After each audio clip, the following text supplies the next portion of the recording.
Rich Views. Yep. I ain't Ice Cube, but I'm solo tonight. Yeah, this is the Father's Day edition of Rich Views. We gonna kick it off with just that, talking about Father's Day. I think that, first of all, shout out to all the fathers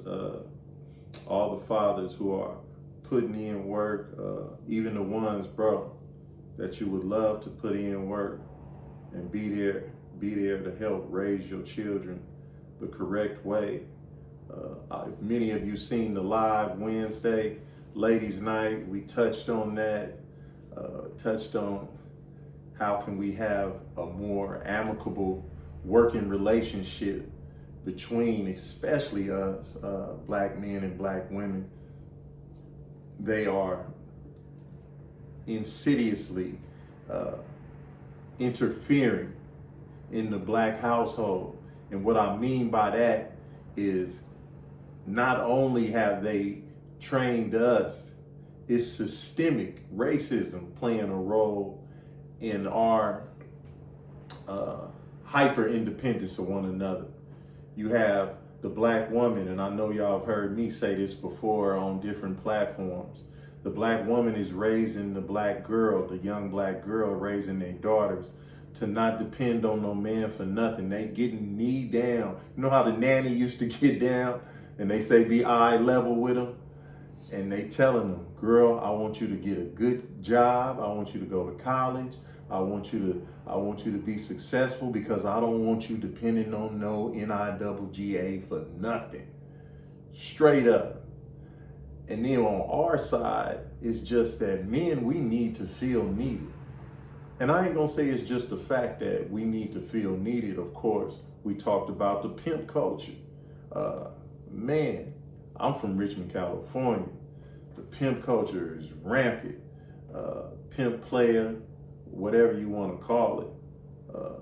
That's where we don't value being in the home, being in a relationship, understanding that certain sacrifices are going to have to be made. So it is difficult.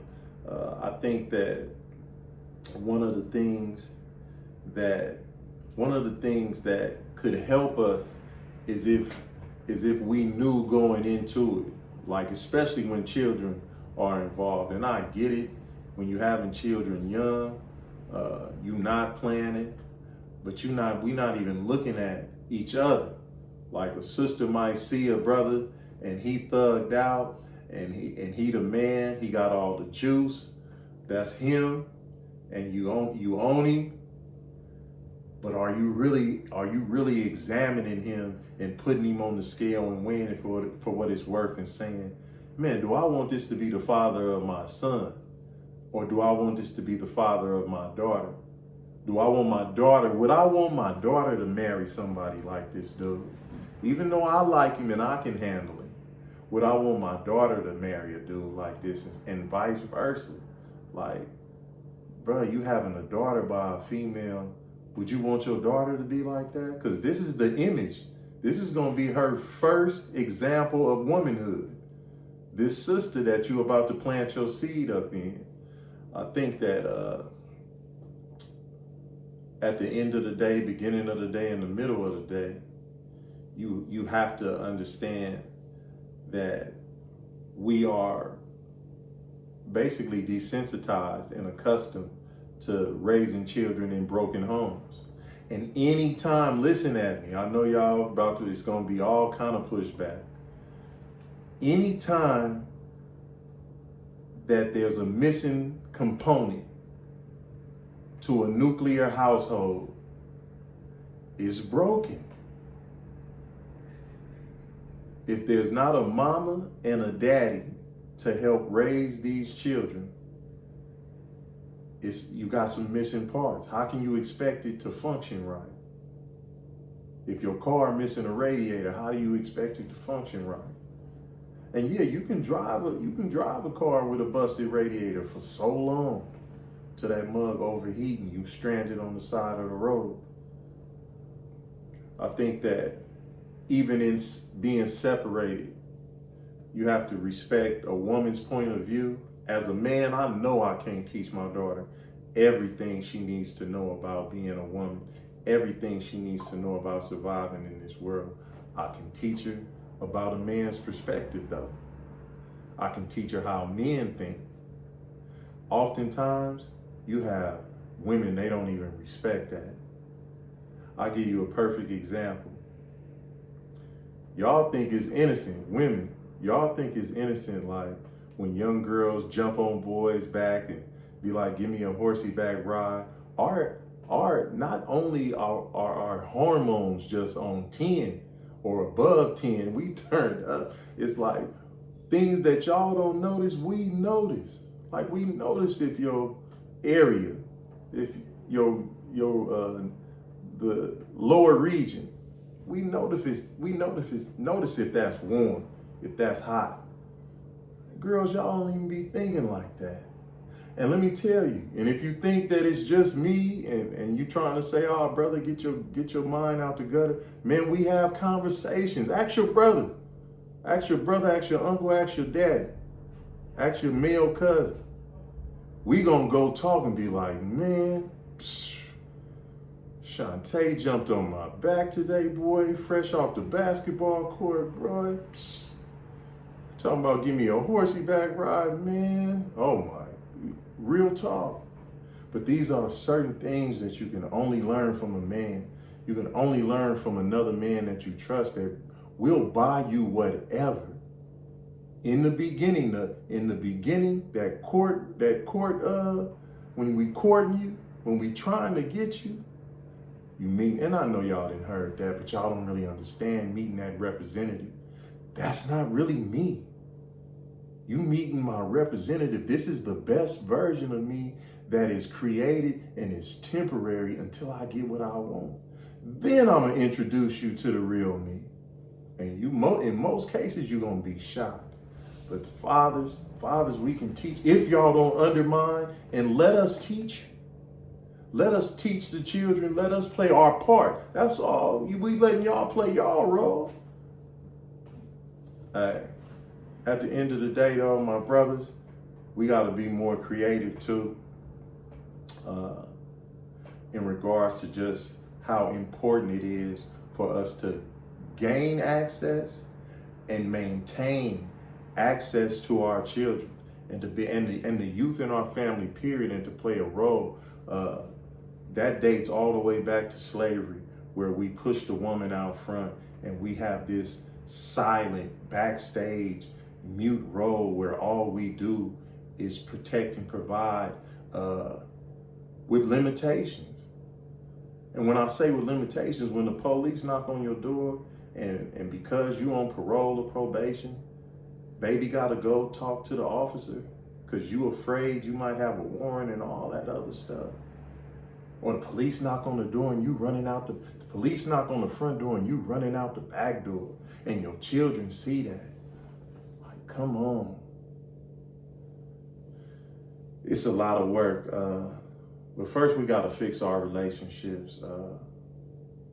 We have to fix our relationship between the black man and the black woman.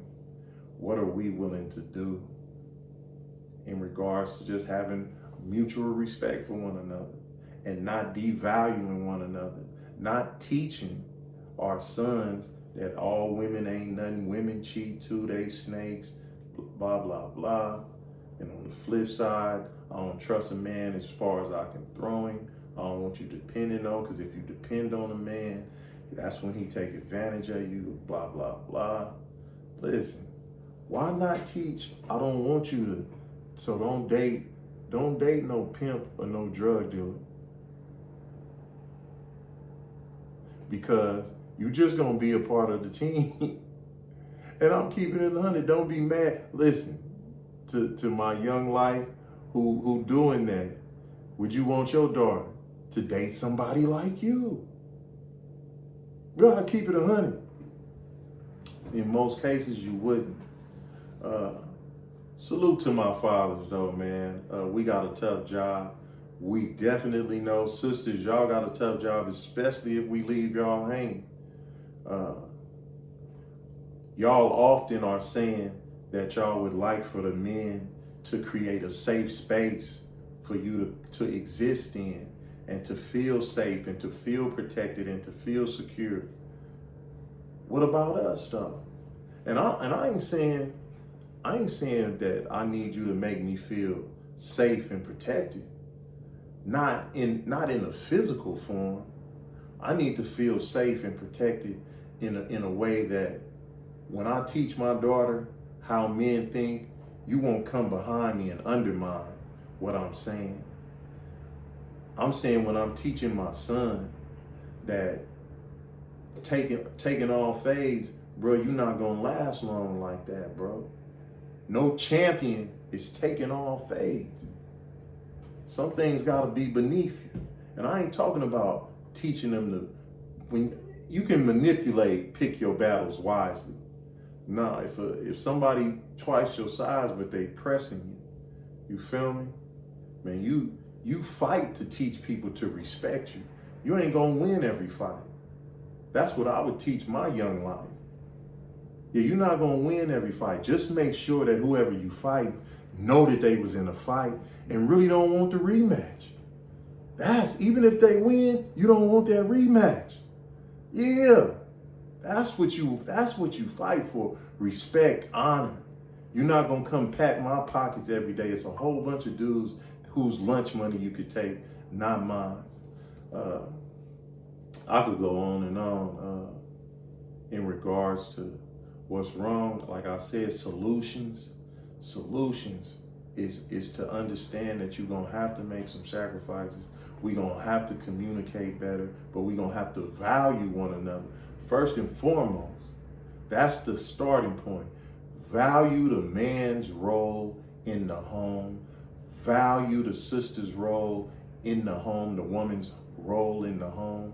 Help out. Don't make you soft to help out with the dishes every now and then. My boy, I'm laughing. I'm thinking about my boy Clutch Williams. I can't even think about my boy without thinking about Clutch. And but he was saying, if you don't, it might have been Clutch talking about if you don't rub feet and you don't massage toes, you ain't no real man. You was a little boy. You was a little boy. But real talk though, and we have to be a comfort to one another and start and get back to Black love where it's not just a rare thing. And I'm talking about those of us who, quote unquote, supposedly represent the culture and represent the hood. We got so much influence. Yeah, everybody ain't gonna do it if it's the Huxtables doing it. If it's just Claire and Cliff and Claire doing it. Nah, you need you need that gangster couple. You need Tupac and Kadada doing it. You need to see it in the hood. You need to see it right before your eyes. You need to see it in the home right here in Richmond, California, in Meadowview, California, in Oak Park, in Oakland, West Oakland, East Oakland, Deep East, so on and so on.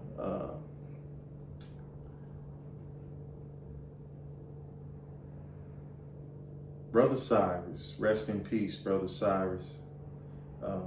Heard a lot of talk about, and I'm gonna say this too on a positive note.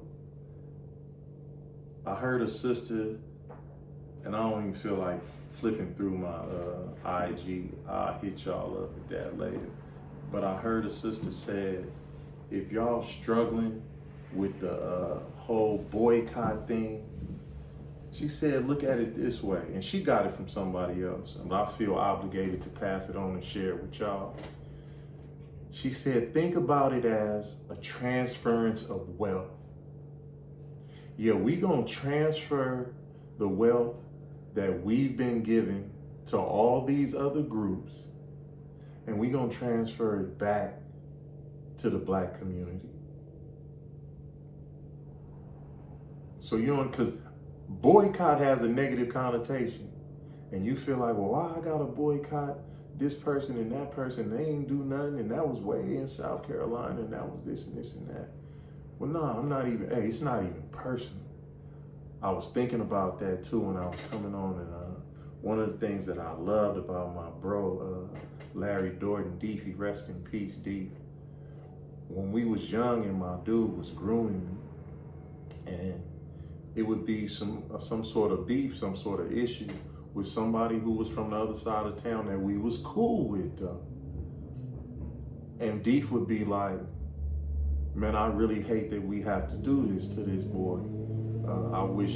I wish he would have been more reasonable. I wish we could have negotiated, but you know, communications reached an impasse. And I really hate that we have to do this. But it is what it is. It's business. It's not even personal. And we talking about some real street stuff. Right now, we're not even talking about you harming this person that you might be loyal to, you might be a loyal customer to. We saying that right now, this is necessary because too many groups don't respect African Americans, don't respect Black people here in this country. Everybody comes into our communities. We spend the Black dollar with everybody. It's time for that transference of wealth. Yeah. And if you can't get with that, and I'm gonna say this too, let's have some conversations. I don't think that every situation is the Black business owner marking prices up 10, 15 times what it actually costs.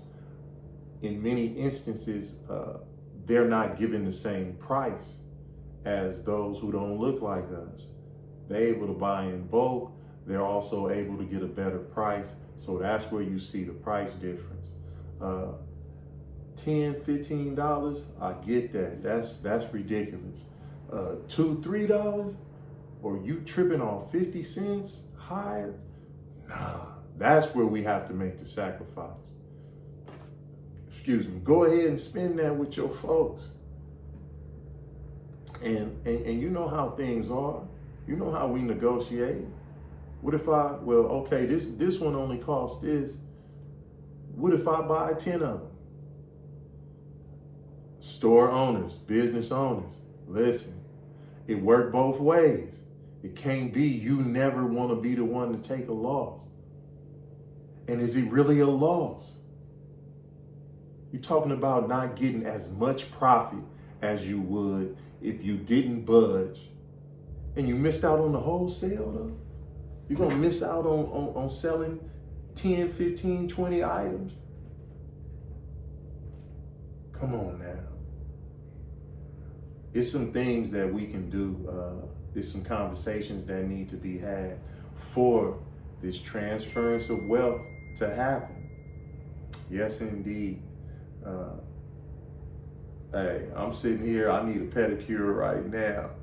And I don't know if my girl Kim Lee gonna see this show. Not my sister Kim Lee, but my pedicure lady. I ain't pulled up, I don't know. My loyalty is to Cyrus, even though I don't even know Cyrus. I didn't know Cyrus, again, rest in peace. But my loyalty is to Cyrus.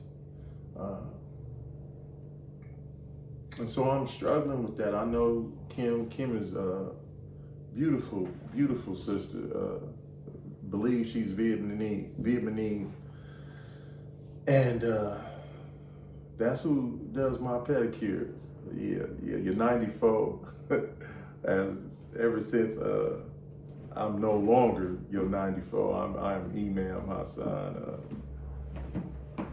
And I'm Muslim first. Yeah, I get pedicures, not as often as I should. I go to I love that massage chair. You know what, I think I like being in that massage chair more than anything. But all jokes aside, very serious matter. My loyalty is to Cyrus. And so I hadn't been before that. But now I really got some qualms about it. I got some reservations, hesitations, and it's some hurdles to overcome, mental hurdles, psychological hurdles for me to overcome in regards to how do we proceed.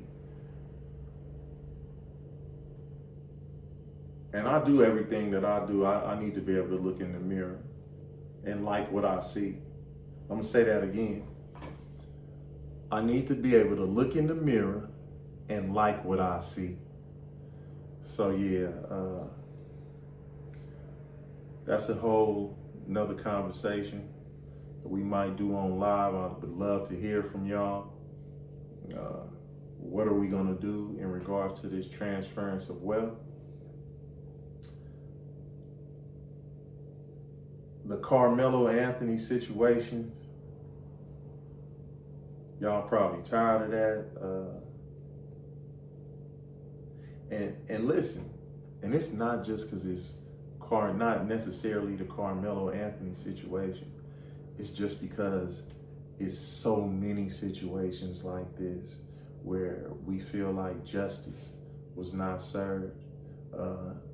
Our historians have already rolled out all the stats where in similar situations, if this was a young white person, you saw that they got less time or even no charges were filed at all. Yeah, this stuff can be emotionally draining. I'll tell you this though, a lot of young sisters, I haven't seen that many brothers come out, and I'm not saying that there aren't any, but I do see a lot of young sisters talking about how they really regret the decision that their parents made to send them to predominantly white schools. It has its psychological effects on them. It really instills self-hatred in them. It makes them not like what they look like. They bend over backwards, capitulating and conforming, trying to fit in. It's crazy. But once they reach their own level of maturity and evolution and they start seeing things, it's just like they really wish that they would have went to school around more people that look like them.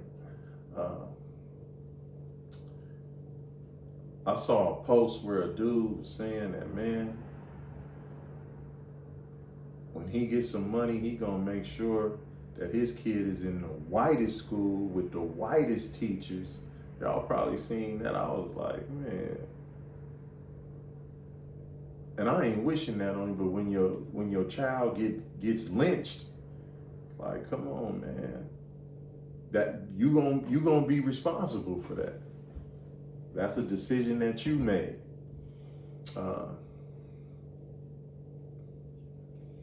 Moving right along, man, to this whole boycotting and districting. I know many of y'all seen my post being in DC.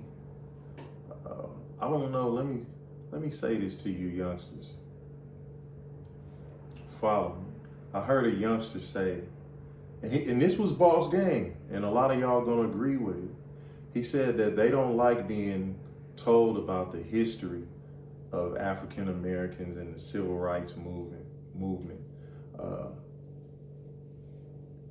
It seems to work better for them and be more palatable and more easier for them to digest if you just explain to them how important their vote is, and if it wasn't important, then why are the so-called enemies working so hard to take their vote away? It has to be worth something that somebody is going through all these troubles to take the vote away from them. I get that. That's appealing. That's catchy. What I disagree with is what I said to the youngsters is, listen, we can talk about the history of our neighborhoods. We can talk about the history of the big homie, how he had a shootout with the police. He was the first one to stripe up with an enemy, get the tattoo tear, etc., cross somebody's name out on the wall. We can talk about all that. We can talk about who had the most money in the hood, who sold the most dope. That history matters.